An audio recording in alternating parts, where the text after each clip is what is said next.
with that, I think this is a perfect segue into our next panel. We talked a little about trust and engaging the community, but how do we do that? What are the messages that really resonate? How should we frame our projects and our engagement in the issue? And that's what our next panel will address. And with that, I want to welcome our partner, Deborah Clark-Jones. Deborah Clark-Jones is a president of Tequity, a strategic communications firm specializing in analytics, information technology, and messaging. With over 20 years of management experience, Deborah is a recognized and award-winning leader in enterprise program management, healthcare outreach, and analytics. She's also a great partner to us in some work that we're doing in partnership with the National Institute on Health, the Alzheimer's Association, and many other partners, including Us Against Alzheimer's, to develop a community-focused recruitment strategy around Alzheimer's dementia. So with that, I'll welcome Deborah to the stage.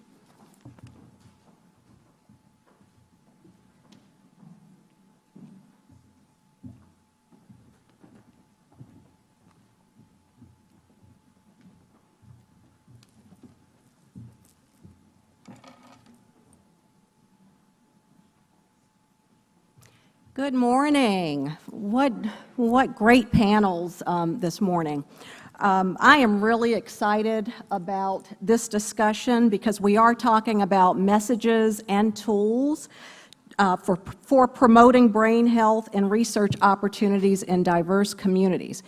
We all know that it needs to be done. The question is, how do we do it? And I was just recently at the Alzheimer's conference in London, and researcher after researcher described their difficulty in having diverse communities participate in their clinical research and clinical trials. And so we know barriers exist, and we want to better understand some of the messages and tools that can help us all overcome some of those barriers. I do want to mention that at least I would be remiss to not mention, I have some firsthand experience with Dr. Bird and the Center for Outreach in Alzheimer's, Aging, and Community Health. And when we talk about results, I've personally witnessed how the community comes to the center based on the relationships that they've built. And as Dr. Bird mentioned, it's because of the other things that they're doing outside of clinical research. And annually, I think that they probably average about 400 people participating in a caregivers conference every year. So since we are looking at collaborations, I just wanted to mention that because I think that she would be a great collaborator on that. And so we have three other great collaborators on the panel, and I'd like to just introduce each of them. We have Gwyn Gates. Gwyn has worked as a clinical research recruiter and coordinator for the UC Davis Alzheimer's Disease Center since 2002. She holds a BS degree in the field of community health education from San Francisco State University and is a nationally certified phlebotomist. She has worked in the field of community health education and clinical research for the past 20 years. Her work includes recruitment, education, advocacy, and research with HIV/AIDS, breast cancer, and Alzheimer's disease populations. She is also presently a member of the Black Alzheimer's Advisory Council for the Alzheimer's Association of Northern California. We also have Dr. David Marquez. David is an associate professor in the Department of Kinesiology and Nutrition and director of the Exercise Psychology Laboratory in the University of Illinois at Chicago. He is also an adjunct associate professor with the Rush Alzheimer's Disease Center.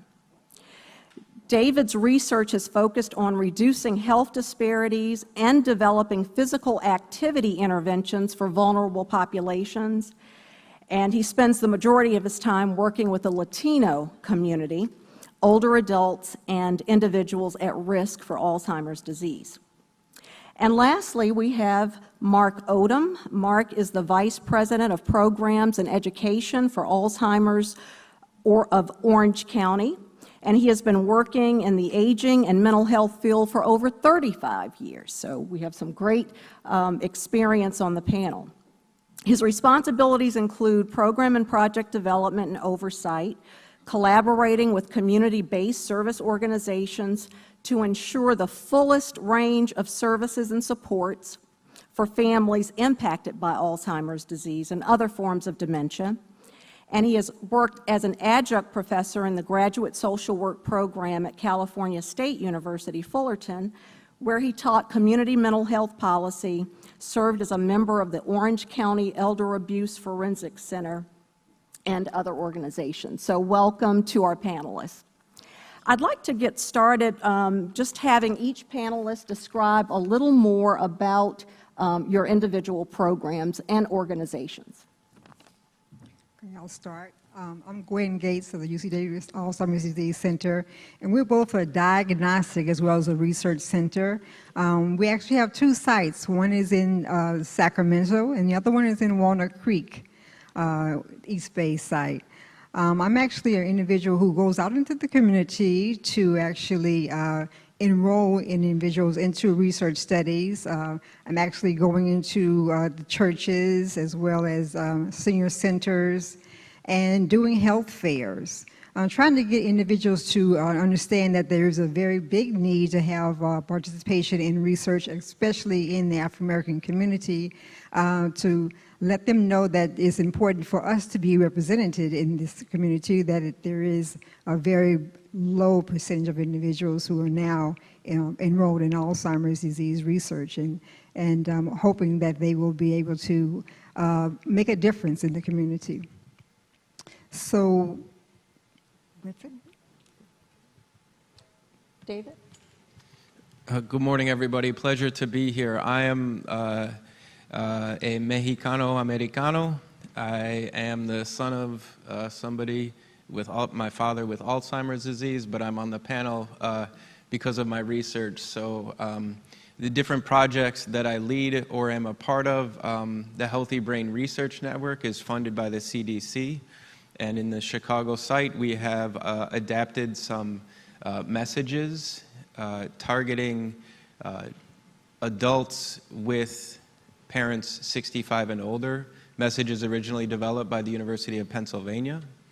I lead the Latino Core, which is a prospective study with Latinos 65 and older, funded by the NIA, the Rush Alzheimer's Disease Center, where we will be following Latinos 65 and older with annual examinations, requesting brain donation upon death. And I also do work related to physical activity and cognition. Have created a Latin dance program for older Latinos, examining how it might influence cognition as well. Excellent. And Mark? Good morning, everyone. It's a pleasure to be here. Mark Odom from Orange County, California. I don't know if the slides are available to go up very quickly. But Orange County, for those of you who are not familiar with us, are sort of stuck between LA and San Diego, beautiful spot to be. Influenced by both communities, and particularly influenced by being relatively close to the Mexican border, as well as being a community that was, historically, predominantly settled by Spanish and folks from Mexico. I'm here to discuss today very briefly. Next slide, please. A little bit about who we are very briefly. We have over 3 million people in Orange County. We're very suburban. Our 65 population is aging, obviously. A few years ago, we moved from being a white, predominant community to we are now a minority county in Southern California. That's obviously due to the large population that we have and the number of children and youth. However, our aging population obviously is also changing color and changing ethnicity. Currently, we're predominantly white when we talk about people over the age of 65, but that's going to be changing. Our Hispanic community, in terms of older adults, is going to be doubling. Our Asian American community is growing quite quickly as well. We're also home to probably the largest enclave of Vietnamese individuals outside of Vietnam. Over 160,000 individuals, Vietnamese ancestry, Vietnamese Americans live in Orange County. Next slide, please. Very diverse community in Orange County, and this slide really is just to focus on not just the fact that we have 40 different support groups that we provide services to in Orange County, but also the fact that we're really growing in terms of our language capabilities and reaching out to ethnicities and cultures that are not part of the predominant, historically predominant society of Orange County. Next slide, please. I'm here primarily today to talk about our outreach and impact of our services to the Vietnamese Americans in Orange County. And one of the best slides I can show that reinforces that is this is a picture of our walk team, the compassionate walk team made up of our Vietnamese American community that participated in one of our walks for Alzheimer's in Orange County that we had last year. Next slide, please. For those of you who can, who've got better eyes than I do, and read the back of the shirts, it says Compassionate Walk Team in Vietnamese. And I will focus on that term in just a minute when I talk a little bit further about who we are and what we do. Next slide. That particular walk team got an award. You can't see it. The person third from the left is holding a acrylic plaque that says, congratulations to the team, the most enthusiastic walk team at that particular event. And the person holding that plaque is Min Tu Co, who's there in the center. She's our Vietnamese Services Coordinator in Orange County. And her work, plus the work of our community partners, has really helped us reach out to the Vietnamese American community in Orange County. Final slide. A little bit of information about who we are and what we do. And we'll get more into that in just a few minutes. Thank you. Absolutely. Excellent information. I'm just going to start with Gwyn. Gwyn, just want to have you highlight for us some of the most impactful messages that you all develop for your program, if you could go into a little more detail. Well, you know, the most impactful thing is that we need more individuals of color to be a part of research studies. People who can actually maybe leave a legacy for their families. And I think that one of the biggest motivations for individuals who are being a part of research studies is to help future generations. They always say, well, you know what, I'll be a part of this project because maybe it won't help me, but it's going to help somebody else in the future. You know, and I tell them that's absolutely true. And also that it just may also help them because we are actually doing testing of memory, thinking, and problem solving. It is a longitudinal study in that we are actually looking at them over time. So they're finding things that are happening with them that maybe their physicians may not even take notice of or may not know about. There's individuals whom, because we do a brain scan, we're doing blood sample collection as well. One of the things that has happened is a woman has actually found out that they had a mini stroke that they didn't know about. And so there's a benefit of being a part of research studies because there may be some things that they would learn about themselves that they would not necessarily know if in fact they would just go into the primary care physician. So what types of tools are you using or how are you delivering those messages to the community? Well, the biggest thing is people to be feeling as if that they are actually making a difference, making a difference in the community, making a difference to help future generations. Got you. So David, what have you learned from reframing messaging for the Latino community at UPenn? So I'd say a couple things that I think are very important. One is that the Latino community and older Latinos want information, especially related to brain health. What can I do to improve my brain health? What kind of resources are available? And so the University of Pennsylvania had developed messages geared toward adults, African American and white adults, encouraging adults to take an active role in their parents' brain health. whether the parents have cognitive decline or not. And so we adapted the messages, the tagline stayed the same, but we adapted with photos that were more representative of the Latino community. And we have not yet actually compared in between racial and ethnic groups, but what we did find, some of the things that resonated with people revolve around family. Right? And so the taglines that were about doing things together really resonated with people. Comments about, we do things as a family, so it makes sense that we would do this as a family as well.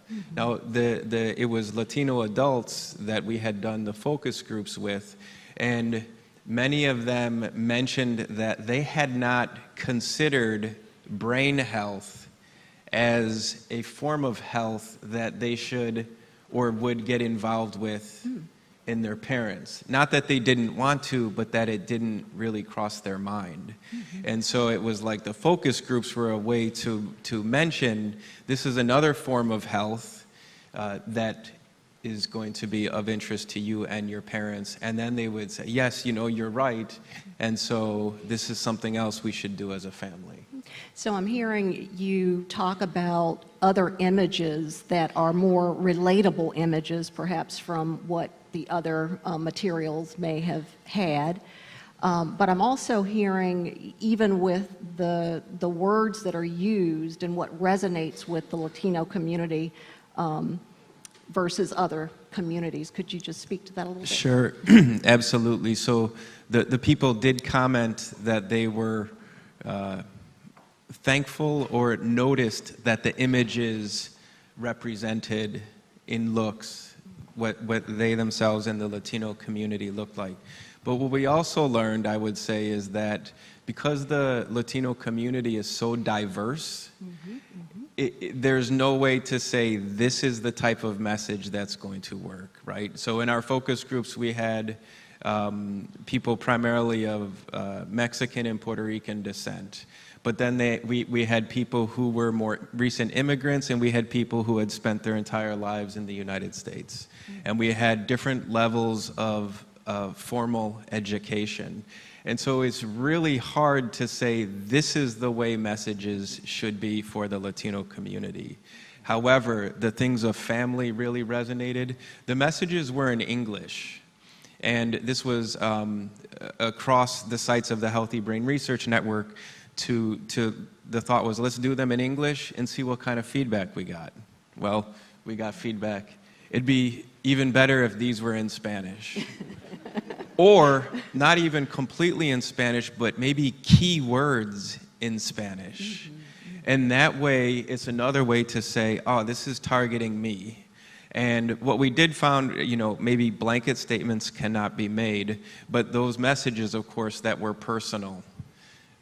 Whatever way it was personal for them, those were the ones that people were most responsive to. Excellent. And so, Mark, how about messages that resonate with the Vietnamese community? Well, we've been on this journey for about 10 years in trying to incorporate a message to the Vietnamese community of Orange County. And we've utilized a number of different Vietnamese service coordinators. We learned that we have to be careful about focusing on one particular coordinator because the issue of staff turnover and relationship building, we need to realize that we needed a two-prong approach. Both we needed a single Vietnamese service coordinator, but also we needed relationships, ongoing trusting relationships with community-based organizations and other service providers who are serving the Vietnamese community. So we have a two-prong approach. We were very successful in the past 3 years. Right after I came on board, we brought on a very dynamic Vietnamese services coordinator who was very keen in terms of her ability to communicate with the Vietnamese community. Bilingual, bicultural individual, that was Minh Tu Co, whose photos I showed you earlier. So we brought her on board. She had no experience at all in the field of Alzheimer's disease or dementia, but she did have a medical background and human development background. So with her, we taught her as much as we could, and she learned a lot about Alzheimer's disease and related dementias. Same time we were working with her, we really tried to increase our presence and our relationships with Vietnamese service organizations in Orange County. And together, both with her influence and our relationships with the other organizations, we stumbled on a couple of themes within the Vietnamese American community. One of the primary themes that, because of the Buddhist and Catholic influences on the Vietnamese community in Orange County, one of the big themes that we discovered was life balance. That's very close to the cultural basis of the community. Another theme was selfless service, where the individuals really, because of their their faith-based background, whether it's Buddhism or Catholicism, those themes resonated with the community. And so we were able to tie those both into some of the directions we were already going as an organization, such as healthy body, healthy brain initiatives, and also compassionate care. And the team, as I showed the photo earlier, when we got together our walk team, we're a 501c3 nonprofit organization, and dependent quite a bit on the generosity of the community.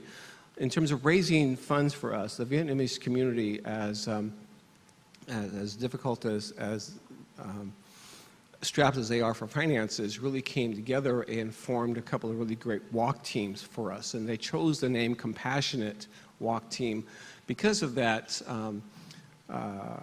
theme within their community. And so when we are going out to the community and reaching the community, Alzheimer's disease doesn't translate into Vietnamese. And you go out and you do a presentation to the white community and talk about Alzheimer's disease, people do show up, okay? But you go and do that to the Vietnamese community and nobody shows. So what do? The message is a little bit different. It's about healthy brain and it's about healthy body. And people do seem to come together for that. And there's knowledge that within the Vietnamese community that brains, sometimes do go askew, okay? And so when we're making a connection between healthy body and healthy brain, it is working within the Vietnamese community. And for those who are impacted by a brain that's not quite functioning as well, the compassionate care, the compassion that is deep down inside many individuals who are from that culture resonates in terms of providing services and care. And with those two, we're in the process of developing some strategies towards reaching out to the community and impacting the community concerning clinical trials. We're not an organization that can give millions of dollars of research, but what we do have is relationships in the community. And together we're developing bridges between the relationships we have with the community members, our constituents out there, and our relationships with clinical trial providers. And we're being a bridge between the two and bringing folks together and introducing them to the role, service of clinical trials, and the role of being compassionate in regards to contributing to research in the community. Excellent. Jada? Yeah, I appreciate, Mark, what you're saying about if you have a presentation about Alzheimer's disease and then people don't show up. I mean, that is our experience as well with the Latino community in Chicago. So our outreach and education team that Karen Graham over here leads does presentations revolving around exercise and brain health, or diabetes and brain health, or some other type of topic to bring people in, and then we inform them about relationships based upon research and research opportunities. And so we do those in collaboration with like the Mexican consulate in Chicago, where presentations are actually held at the consulate. And so, and with neighborhood churches and that type of thing. So it's a great way for outreach and to really spread the message that you're trying to give out. Yeah, I'd also like to add that each year I work with the Alzheimer's Association to collaborate a project called for caregivers, a Caregiver and Wellness Forum. And from that, we invite individuals who are caregivers as well as family members or healthcare providers to learn more about how to talk with individuals and learn about Alzheimer's disease. One of the biggest topics is how to deal with difficult behaviors. That's one of the biggest things that each individual wants to know about who's a caregiver. Also is how or when to give up the keys. You know, that's a huge issue is regarding individuals who don't want to give up their independence. So it's a huge topic, and it's always something that's addressed at each of our annual symposiums that we have. Excellent. Yeah, one of the unique things that we're doing along the same lines is we're doing workshops, of course, at medical offices and through healthcare providers and so forth, but also we have a very strong faith-based community, and we're doing support groups and workshops through both in the Vietnamese community, not only in Catholic churches where many Vietnamese attend, but also in Buddhist temples. We're also doing workshops at yoga studios, where we're having Vietnamese speaking yoga instructors and bring in both individuals, caregivers, as well as people, in fact, impacted directly by the disease to participate in yoga classes and doing some education during the classes as well. So there's different locations besides what just a normal route would be in terms of providing education to the community. Excellent. Gwen, I wanted to ask, there was talk earlier about the legacy of trials in the African American community and some of the barriers because of how African Americans have been mistreated. And so I'm really curious, because you have a brain donation program as well as recruitment for Alzheimer's disease. Could you tell us about the similarities or differences in the messaging based on each of those types of programs for African Americans?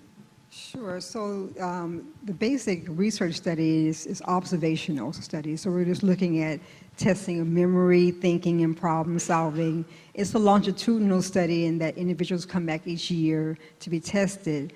During our consenting process, we're not only consenting for them to be a part of the longitudinal study, but we're also asking them if they would like to also donate their brain at the time of passing. So this is a hot topic that individuals feel like, first of all, you know, a lot of them don't want to even think about the end stages or well, what's going to happen. And you know, they just are trying to deal with it right now. But then there's individuals who are very much interested in doing whatever they can to provide information, because we know that we've been unrepresented in the community and that in research, and that they want to do everything they can. Then there's others who are somewhat on the fence. I mean, they kind of think, yeah, this is a great idea, but I think I better talk to my family about it. And that's fine. That's fine. We let that go because each time that we see them on a yearly basis, well, we'll talk about it again. Mm-hmm. And if in fact they have more questions, we can, you know, explore those questions as well as update them on what other new information that we may have in regards to the brain donation program. What the risks and benefits are of being a part of research is a huge part of the project. And then there's also individuals who just do not, for whatever reason, want to donate their brain. And then also I wanted to share with you is that some people who were decided that they no longer want to be a part of the brain donation program have in the upcoming years decided they did want to do it. And those individuals are mostly caregivers who are taking care of our family member who has Alzheimer's, and they see the devastation of the disease, and now they say, well, they can do anything they can to help out because they know how horrible that it is. And David? Yes, I would say our experience with the Latino community in Chicago is what she said, right? So all of those things, and I think it gets at the diversity of people, right? So there's an importance to maybe focus or tailor messages to specific ethnic and racial communities. I think that's absolutely important. But we know about the variability within those groups. And so we have people in our Latino core study who, same thing, off the bat, I want to donate. And then other people who off the bat say, there is no way I'm going to donate ever, right? And so, you know, some Latinos have religious reasons for donating, and others have religious reasons for not donating. So it's understanding that it's not only a personal but a family-based decision for the Latinos that we speak with. If anybody says they want to donate, we'll say, wonderful. However, have you discussed this with your family yet? And until they discuss it with the family, we will not have them sign. An issue that comes up really quick with the Latino community, what we're going to find out, the Latino core is only 2 years old. I'm interested in hearing about other people's experience later. When, say, somebody wants to pass away in Mexico, right? And so they sign the Anatomical Gift Act, they pass away, but then they go home to Mexico to die, and then, you know, getting the body back for the brain is a whole nother issue. But yeah. Really fascinating. I think it's, I read recently that even though it has been a barrier for African Americans, for example, because of that history, that they are as willing to participate in clinical research, but they're just not asked. And so I think it's really important to note that as a part of that too. And Mark, I'd like for you to comment on the differences in working with the Vietnamese community in contrast to other communities with messaging and tools. You know, I think there's more similarities than differences, in particular to our two largest ethnic groups in Orange County, between our Spanish-speaking community and our Vietnamese-speaking community.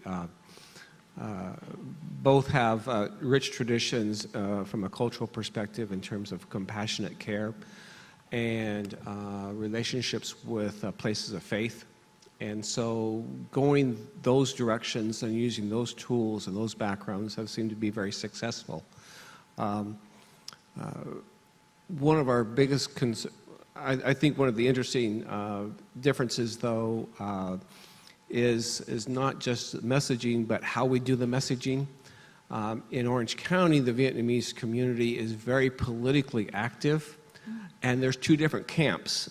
And so we have to be very careful and make sure that we approach both camps equally and respectfully, and working with both organizations, or both sides of the street, so to speak, to make sure that they realize that we're here to work together, and we're not trying to favor one or the other. We have to be very careful that one doesn't think that we're favoring one side versus the other. Very politically active. We have many state legislators who are from the Vietnamese community. We have one particular city, city of Garden Grove in Orange County, whereas the Vietnamese population is about 25% of the city, but they have 66% of the people on the city council. And so it's very active. And so we need to just be very careful and make sure that we're doing things equally and positively with both communities. Dr. Satcher mentioned earlier just how important clinical research and clinical trials are in the entire healthcare continuum. And I'd like for each of you to just share what you consider to be the motivators for the various communities that you work with to participate in clinical research. What are you finding to be some of those motivators? And so we'll start with David, with the Latino community. Sure. Health, so their own health, in the Latin dance programs, trials that I've run. It's to, you know, find a way that people want to be physically active, and so they do it because they're interested in improving their own health. You know, there's a misconception, and I don't know by who, but I've heard it before about that. It's not that people don't want to improve their health. Many people are trying, and they need the information. And then I think when it comes to brain health, it's what was said earlier, right? That it's for future generations. I want to be able to help. I know that this might not help me, but it hopefully will help my kids and my grandkids. I think that's pretty much the same for me too. I think that they want to actually be a part of a project in which that in the past we weren't able to. We weren't asked, and as we emphasize to them that there's a huge need to be represented, because it may be things that they'll find that are more significant in regards to African Americans that are not significant for other cultures. So, for instance, even with the clinical trials, if in fact they are creating drugs and for prevention, are they going to work for us? Are they going to be the same? As effective in our community as they would for other communities. So those are some of the big motivators to be a part of it. Also, of course, again, the legacy, because they're looking at, well, it may not help me, but it might help my grandchildren or great-grandchildren. And so many of us have seen or know of someone who is, you know, dealing with the project. I'm dealing with Alzheimer's disease and going through caregiving, and they're just motivated to try to see if they can do something to help. Mm-hmm. Well, we're very concerned about the barriers that that inhibit individuals from participating in clinical trials and research. First theme is of course asking, and as evidence on that one photo I showed earlier about the enthusiastic response for just coming out and walking. They might not raise a lot of money, but they bring a lot of enthusiasm if they're asked. And the second point after asking is, you know, what are the barriers? What can we do to help encourage individuals to participate, for example, in clinical trials? And as we're working more closely with the Vietnamese population of Orange County, you know, we're discovering that little things can be really helpful in terms of, you know, bringing the clinical trials people to the community, introducing them, and offering them you know, certain encouragements in terms of access to the clinical trials, and letting them know that even though they may not be able to contribute financially to the cause, there's other ways that they contribute to the cause, and there seems to be a very positive response from that regard. Excellent. So when it comes to messaging, I'd like to know if you are working with other influencers around the patient that you might be trying to recruit in a clinical trial or with clinical research. So you might tailor some messages for the participants themselves, but are you also reaching out to other influencers within their community or circle? And David, I'll start with you. The work on brain health that I'm a part of it is not clinical trials necessarily, but targeting the family is what's so important. So even in a prospective trial where somebody's considering donating their brain, if the family, you know, we have all kinds of situations where the participant says, I want to do it, their family doesn't want to do it, and they say, I'm going to do it anyway. Like, this is my choice. But when the person passes away, somebody has to make a call, right? Others who, you know, I want to do it, my family doesn't want me to do it, and therefore I'm not going to do it. You know, so there's all these different situations, and so really understanding family decision making and the importance of the understanding how other family members might influence, and then to provide information. You know, we We have a frequently asked questions that we have readily available so that we can help ease concerns or really inform so that people can make an informed decision. That's true, and I think that with our research study, there's also a study partner who is asked to be a part of the research along with them. And so it's sort of a motivation because that individual is also involved too, and it makes them more ready to be a part of the project.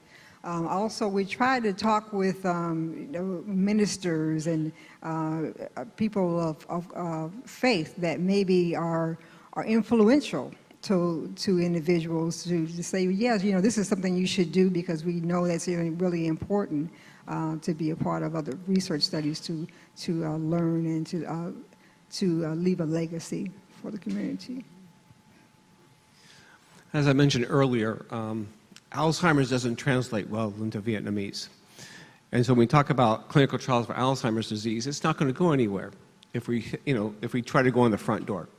So absolutely, we're working with numerous other organizations and in Orange County to promote not only our organization, but research and participation in clinical trials, for example.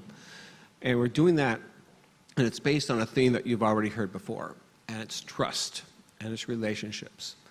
And so we've been developing for years relationships with trusted organizations in those communities. For example, we've recently went into a contractual relationship after numerous years of just strictly collaborative relationship with an organization called Asian American Senior Citizens Service Center. And they're a community-based organization that provides a variety of services to Asian Americans in Orange County through different senior centers, as well as places of faith, as well as apartment buildings where Asian Americans tend to congregate throughout Orange County and other community providers. We're developing very warm relationships with places of faith. We've really recently we're getting some real good success with the Catholic community, the Archdiocese in Orange County, because of our position regarding research with them, and they're opening up their parishes to us in terms of support groups. Obviously, not only through our relationships with Buddhist temples, we're getting involved with them.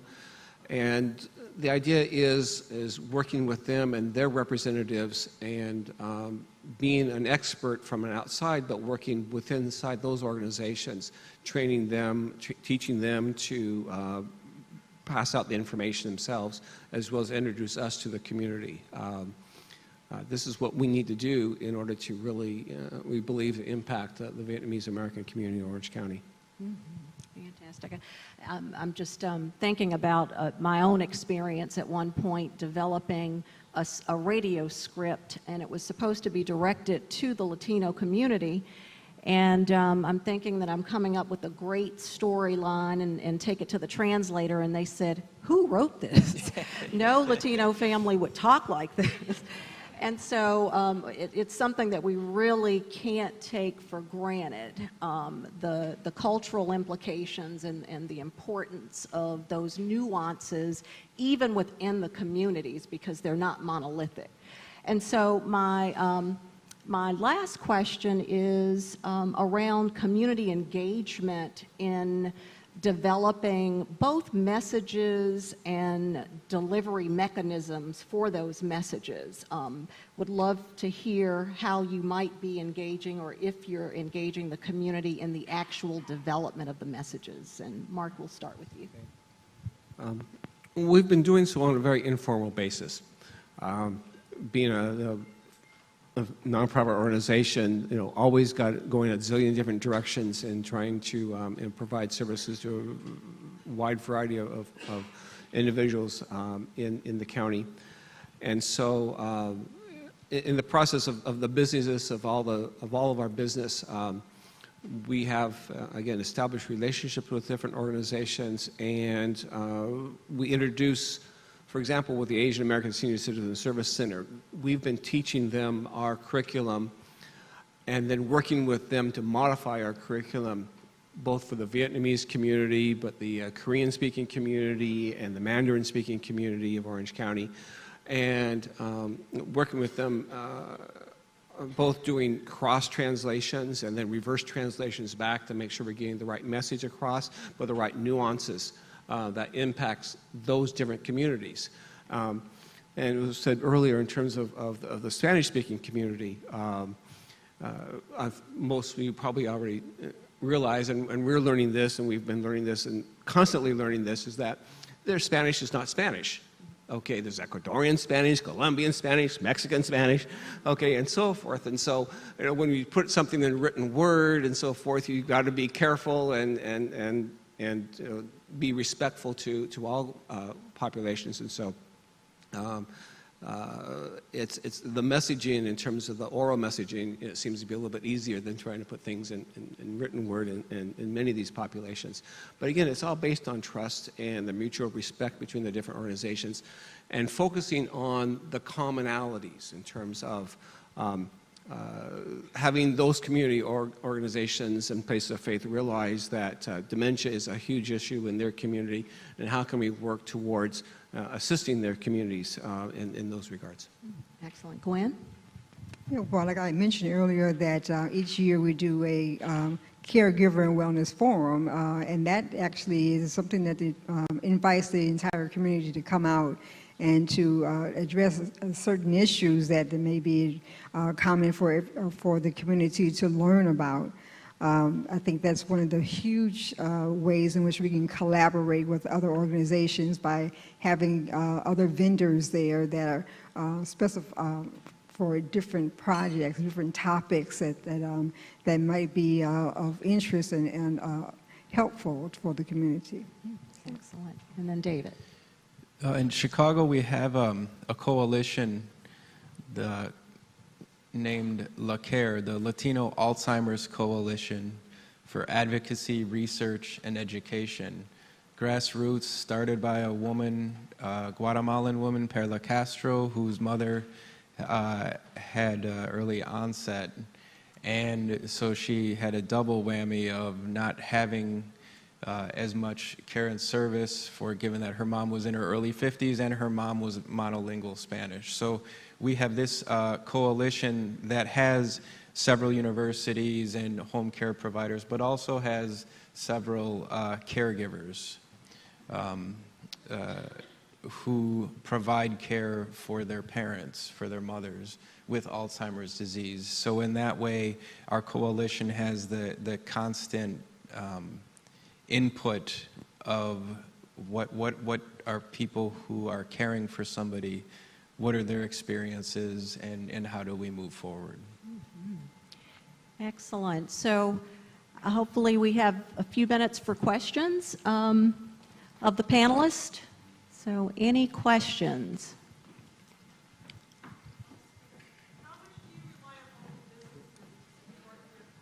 I think the mic is coming. Sorry. How much do you rely on local businesses to help with grassroots efforts in supporting the community and engaging the community and getting money to help you with your messaging, et cetera? David. I think, well, for UC Davis, we are a federally funded program. There are some outside donors that are actually help with some of our research as well. In Sacramento, I can't think of the name of the program right now, but they actually donate to our research. And there are also individuals whom have been diagnosed at our center who later on decide that they would like to donate back because of their being helpful to them and their families. David? I'd like to hear about how people engage local businesses. Our work is all about engaging with local, the community-based organizations, but, they frequently have even less money than we do. So we don't, as far as I know, have many, if any, formal relationships where we get money from local businesses. We significantly rely on local businesses to assist us in getting our messages across. Primarily the senior care industry in Orange County. We've developed partnerships with many different providers there. And we've also developed relationships with many clinical trial providers in terms of sponsorship opportunities, in terms of joining our organization and being part of our organization. And we give them different sponsorship opportunities in terms of both being part of our walk events, our galas, and other fundraising events, our visionary women opportunities. But also in terms of being a way to directly connect them to potential clinical trial participants. Same goes with the senior business entities in Orange County, where we develop these sponsorship opportunities, and we join together as a part of a collaborative to promote health and compassionate services to individuals impacted by the disease. Thank you.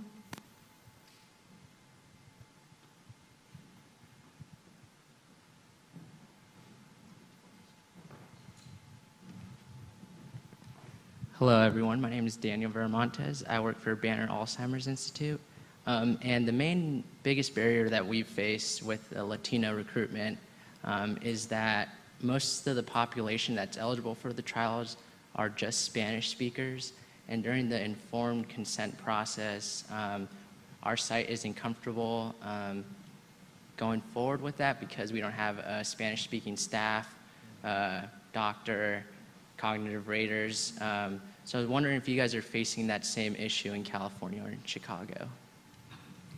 Well, in California, there is Spanish-speaking outreach workers that work primarily in the Sacramento area that are actually being able to translate our informed consent to Spanish as well as in English.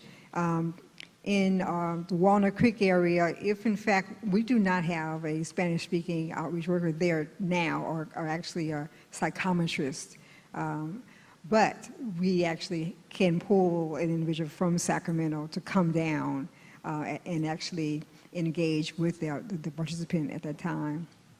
So. Yeah, so we have fully bilingual teams from outreach, recruitment, data collectors. If the phlebotomist, say, does not speak Spanish, then there will be somebody there also who can translate. But I think it's absolutely necessary, so I would advocate to say if this is really a priority, if this is really important, then we have to do this. We have to have bilingual, staff and team, because otherwise it's going to reach a really small segment of the Latino population, and according to statistics, probably the segment that doesn't need it as much as the others. From a Spanish perspective, we've got staff and so forth, but Orange County is very diverse. The United States is becoming more and more diverse. Problem is, for example, we don't have the money to hire a Korean-speaking staff member. I don't have money to hire a Mandarin-speaking services coordinator. We'd love to do that, but can't. So what we're doing is instead we're developing partnerships with organizations in the community that provide those services in Korean and in Mandarin, and developing relationships there where, again, it's relationships, it's trust. And it takes time, but we're using them and we're joining together to work on common issues. And they understand the need for dementia information, education, resources in their communities. And so we're working together in a collaborative format, and they're helping us translate our materials, and they're learning to speak for us, and we're working closely. So I'd encourage you to find an organization in your community that has those resources, but there's some common ground where you can come together and get the message across that needs to get across. Good morning. My name is Carmen Pastor from Fuerza contra Alzheimer's. We deal with the grassroots, which means, and we create awareness utilizing music, art, and theater. And it is true what you just mentioned. Hispanics are very reluctant to participate in medical trials because there's a lack of trust. So aside from the fact that they don't have people that speak Spanish, so they don't believe in them. So we have to educate them. So it is very important. The other thing is that when it comes to Hispanics, you know, it is true that they come from more than 20 countries, and you have to write in different type of languages because, you know, what is one word in one country, it has a different meaning in another country. But we speak one language, which is music. So we have to motivate them, we have to spice them because, you know, they're very reluctant. We have to deal with the stigma of Alzheimer's, you know. So that's something, that's why, you know, we created, because, you know, at one point I was a volunteer for the Alzheimer's Association. I was a member of the Speaker Bureau. I was giving workshops in both English and Spanish. Then I was a national advocate for them. That's when I realized that it was very difficult. Hispanics were not participating. Black Americans were not participating. So that's why we created Fuerza contra Alzheimer's. Because with music, people, you know, as a matter of fact, on Saturday, I participated in a brain health event. And literally, we had trays with green vegetables, with fruits, and we were telling them literally, these are the fruits that you need to eat so that you can have a healthy brain. These are the things that you're not allowed to eat. Literally, we're teaching them like if they were kids. Please do not eat this. This is the thing that you have to do. Please start eating these green vegetables, and you will have a healthy brain. So, you know, like little babies, because we have to educate them. So, you know, we have to spice them. So introduce music to, you know, Zumba, not just simple exercise. You know, we have to motivate our people because that's, you know, that's what we respond to. That's like Black Americans, we like music. So that's what you have to do to, you know, so that they can come to your events. Thank you. Great point. I mean, the arts are being used a lot in getting messages out. Great panel, everyone, and I really appreciated all of your comments. One common thread that I heard from this panel and from previous panels is one way to invest in these communities is to engage with faith leaders and faith communities. To borrow Mr. Odom's language, did you just go in through the front door to approach those faith leaders, or did you have to connect through other channels? Can you comment on that journey? Okay. Front door doesn't work very well sometimes. And so it's introductions from others. And again, it's relationship building, it's trust building. And you know, finding a champion within inside the organization, the congregation, the temple, the parish, a champion that understands personally and connecting with that individual and helps us move further into the organization. So it's relationship building, and it's generally through others who have the trust. That's what gets us in further, faster, it seems. Thank you. Questions? I'm going to go here and here. Hi, I'm Kimberly Thomas from the FDA Office of Women's Health, and I just wanted to follow up on this whole notion of using the relationships with the community-based organizations to really help you to overcome some of the language barriers. And for us, we really have done that. Our Diverse Women in Clinical Trials initiative has materials in multiple languages, but we recognize that people don't think to come to us. They won't come to FDA, but we try to make our materials available to community-based organizations. But I will say we've been very successful with that, and we've had our materials, and we make them available for free, so if anybody wants to use them. We have this information, but I would like some more guidance about engaging with some of the diverse Asian American communities, because we've had some success, but it very much has been dependent on those champions and having that. But then when you lose your champions, how do you go from there and to move forward? You know, we're learning. We've had some successes, and probably one of the biggest roadblocks is, like you mentioned, when you lose that champion, okay? And so what we've learned is, you begin with one champion, but you try to develop multiple within the organization, within the community that you're reaching out to. Our champions that we used to hire and bring on board within the Vietnamese community, they'd be there a year and a half, 2 years, and they'd disappear. We have to start all over again. Okay, and so hence, we're going different directions within the Vietnamese community at the same time in terms of we do have one champion who's our employee, but we're also developing closer and deeper relationships with other community-based organizations who have been there for a while. We've also noticed that within the evolution of our communities, community-based organizations rise, and then they sort of might plateau, and some might drop off a little bit in terms of their influence and their impact on the communities. And so we have to have a relationship with multiple multiple CBOs, multiple parishes, and so forth, and not just rely on one. Because of that, those sometimes natural ebbs and flows in terms of relationships and individuals. If I could just comment too, and I'm just thinking about some of the work that we've been doing as a task force. I think it's also important to really look at the diversity of the staff.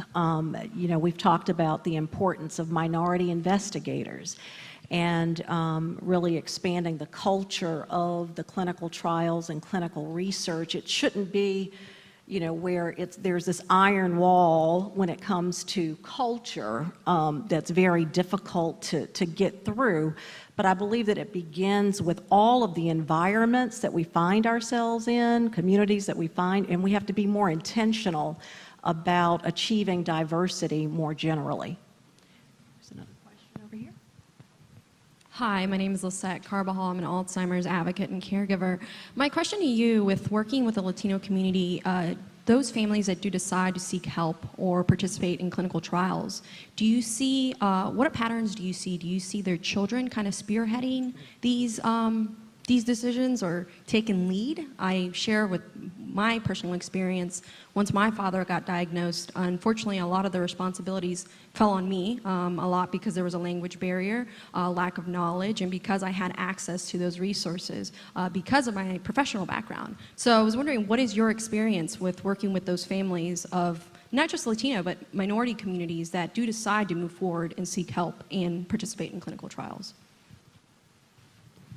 Yeah, I would say for the vast majority of the people that I and we work with, it is the adult children who take the lead in trying to find resources, find care.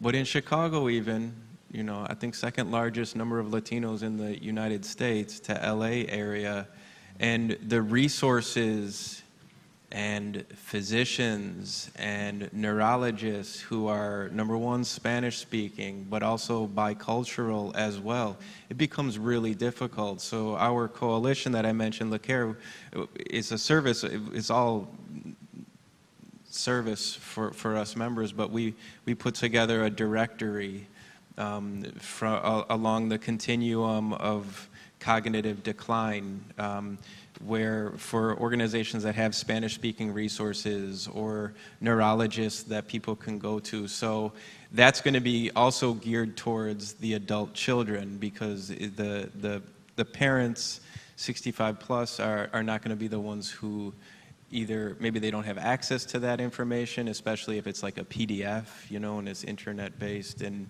so a lot of will go through the adult children. Yes, my name is Bill Vega. I'm the director of the Roy Ball Institute of Aging at USC. And I think that we were just hitting a few seconds ago here on, I think, an absolutely critical issue, because, we're all operating, they're trying to move forward here out of universities and official structures of that type. Structures that do not automatically have easy access or rapport with these, especially low-income communities that are distant from these institutions and from the healthcare system as well. So our intermediaries tend to become the community-based organizations that become the hope for web work of the future for being able to sustain these things. But that's not an easy translation. I wonder if you would speak to that, because obviously there's an enormous culture gap there as well, because universities don't have the best reputation in either community or in the community-based organizations necessarily, because of their lack of staying power in those communities. And so therefore, there's a natural suspicion about the investment from the side of community-based organizations of whether it's worth making or not. So I wonder if you would speak to that issue, because this is such a difficult and critical issue for us when we start thinking about strategies for the future.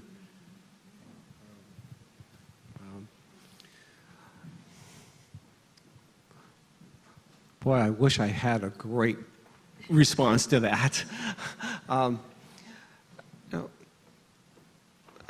From our perspective, I hate to go back to sort of saying the same thing, but relationships and trust go so far, and it takes so much time to build those.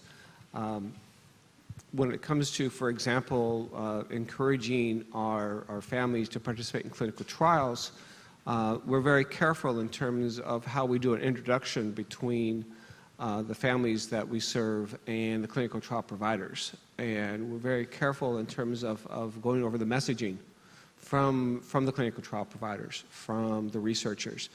We have to be very careful that that the participants don't hear a message that's not being delivered. The example is when a clinical trial provider talks about how this or that is going to help in the future, oftentimes it's translated in that this or that is going to help in the future.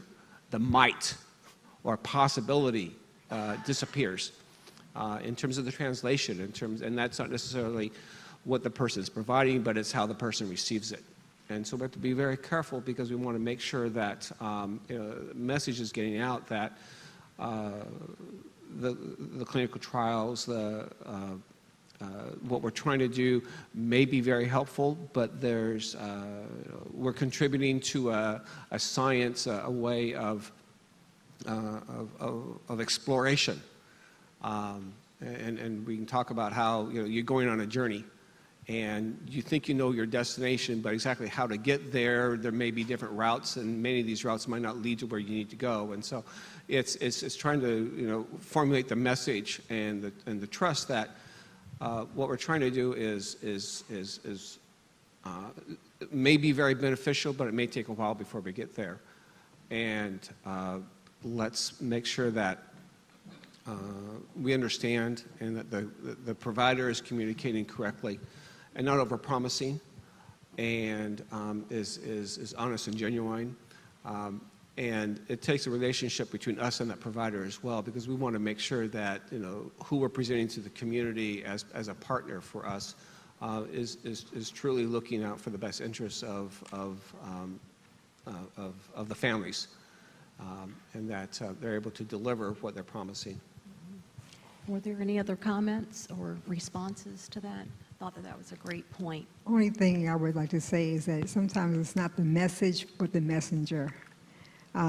Individuals in our communities, our African-American community, sometimes it's best to have an African-American person to actually to provide the information to them, because that way the trust is a little easier, to giving personal stories and having that compassion, and to deliver that message, to let them know that this is a sound research, and that this is something that is going to be beneficial, and that it is not something that may be like what has happened in the past, and we're trying to move forward from that.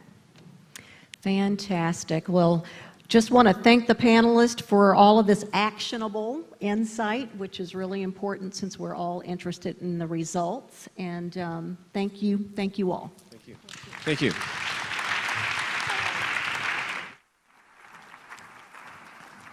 Great, wonderful panel. Thanks so much. And I think, Deborah, you summarized it, actionable insights.